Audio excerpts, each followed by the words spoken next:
Hello everyone, सभी का स्वागत है। सभी को जोहार, जय हिंद।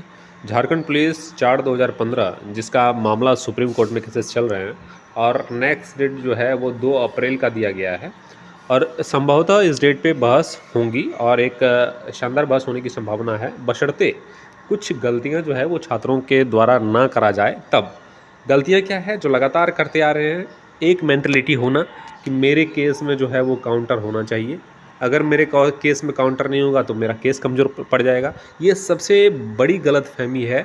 और ये सोचना कि मेरे केस में ही काउंटर आए तभी मैं अपने वकील को उतारूं, तो ये भी बहुत गलत बात है।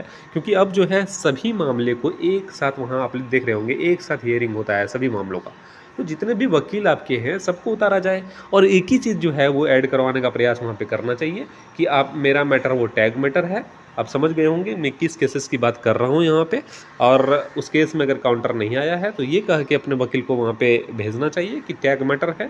और काउंटर जो होता है लगभग लगभग सब में सेम जमा होता है, एक जैसा जमा होता है। तो मान लीजिए किसी पर्टिकुलर केस में अगर काउंटर नहीं जमा किया गया है, फिर भी उस केस को ये कहते हुए आगे बढ़ने का प्रयास करना चाहिए कि ये टैग मैटर है और काउंटर अगर नहीं भी है तो कोई समस्या नहीं होगी। ठीक है, तो इससे ये होगा कि 2 अप्रैल के डेट में जो है 2 अप्रैल के डेट में हो सकता है कि केस फाइनल भी हो जाए। मानता हूँ कि 1-2 डेट और भी लेंगे, लेकिन जो है मेन प्रक्रिया, जो मेन मुद्दा है वो यहाँ पे 2 अप्रैल को वो क्लियर होने की संभावना हो सकती है अगर छात्रों के द्वारा ऐसा कदम उठाया गया।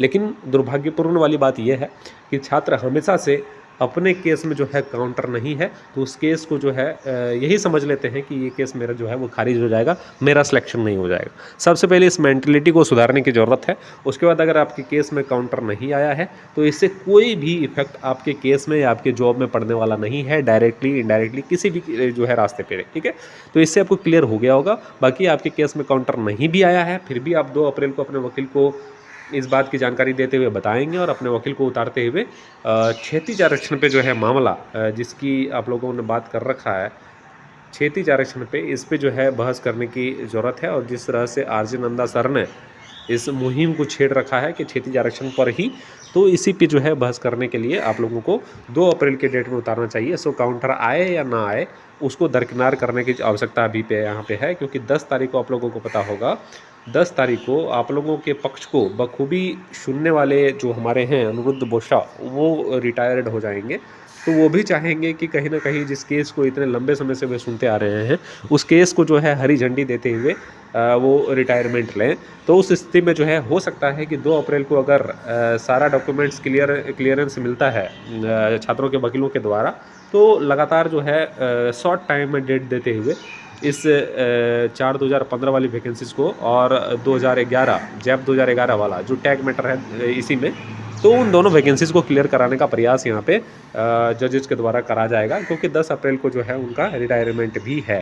तो आप समझ सकते हैं आपको अवसर बहुत मिला है, लेकिन उस अवसर को रिजल्ट में तब्दील कैसे करना है इसकी जो है बारे में आप लोगों ने कभी नहीं सोचा। और इसी का रीज़न है कि ये केस इतना डिलेड हो गया, करीब करीब 2 साल होने को है।